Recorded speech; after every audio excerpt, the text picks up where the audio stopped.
Number 6 அந்த என் பேர் கோமலா, நான் ஆவடியிலேருந்து வரேன். இப்போ உலகம் திருந்தி, அதாவது எல்லா மக்களும் ஒன்னா வாழலாம்னு சொன்னா உலகத்துல 2 ஜாதி தான் கொண்டு வரலாம், ஒரு ஆண் ஜாதி ஒரு பெண் ஜாதின்னு சொல்லிட்டு முடிவு செய்து கொண்டு வந்தா நீங்க அந்த எங்களோட சேருவீங்களா இல்ல அகைன்ஸ்ட் தெரிவிப்பீங்களா? அதாவது உலகத்தை எல்லாம் ஒரே தாக்கி சரி, அதாவது உலக மக்களை எல்லாம் ஒன்னா திரட்டி இந்த மதம் சாதி எல்லாமே இல்லைன்னு சொல்லி ஒரு ஆண் ஜாதி ஒன்று ஒரு பெண் ஜாதி ஒன்று 2 ஜாதி தான் இருக்குது என்று சொன்னால் அதுல சேருவீங்களா அப்படின்னு கேட்கிறாங்க. முதல்ல ஒரு விஷயத்தை விளைவிக்கிறேன்னு, இதுல சேருவீங்களாங்கிறத விட இதைத்தானே இஸ்லாம் சொல்லிக்கிட்டு இருக்குது. அதாவது புதுசா யாரும் சொல்ல வேண்டியதில்லை.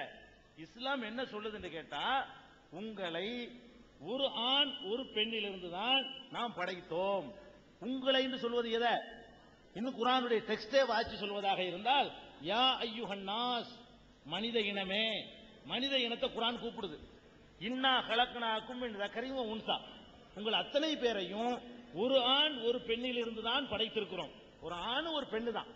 உங்களை கிளைகள் கோத்திரங்களாக ஆக்கி இருப்பது ஒருவரை ஒருவர் அறிந்து கொள்வதற்கு தானே தவிர உயர்வு தாழ்வு கற்பிப்பதற்கு இல்லை. உங்களில் சிறந்தவர் யார் என்று கேட்டால் கடவுளுக்கு அஞ்சி நேர்மையாக நடப்பவர் தான் அப்படின்னு இஸ்லாம் குர்ஆன்ல டிக்ளேர் பண்ணிடுச்சு. நீங்க அதை கொண்டு வந்தீங்க என்று சொன்னா இஸ்லாம் சொன்னதான் சொல்றீங்களே தவிர புதுசா சொல்லல. அது எப்படி நாங்க தான் முதல்ல வரவேற்கக்கூடியவர்களா இருப்போம். அப்படி ஒரு நிலையை உண்டாக்கினீர்களே, ஆனால் முதல்ல வரவேற்கக்கூடிய சமுதாயம் என்ன? நாங்க மனித பிறப்படிப்படையில் மனுஷனுக்கு சிறப்புங்கிற ஒத்துக்கிற மாட்டோம், வர்ணாசிரமத்தை ஒத்துக்கிற மாட்டோம். மனிதன் பலவிதமான நிலையில கடவுளுடைய தலையில இருந்து வயிற்றுல இருந்து தோன்றினான் அப்படிங்கிற ஒத்துக்கிற மாட்டோம். ஒரு ஆணை கடவுள் படைச்சார், ஒரு பெண்ணை படைச்சார். அது 2லிருந்து பல்கி பெறுகிறது நம்ம எல்லாருமே. நீங்க என்ன மதமா வேண்டாம் இருந்துட்டு போங்க, எல்லாருமே இந்த ஒரு ஆண் ஒரு பெண்ணுக்கு பிறந்தவங்க தான் அப்படிங்கிற சித்தாந்தம் இருக்குது. அது புதுசு இல்ல, முதல் ஒத்துக்கிறக்கூடியவர்களாக நாங்க இருப்போம். நம்பர் 7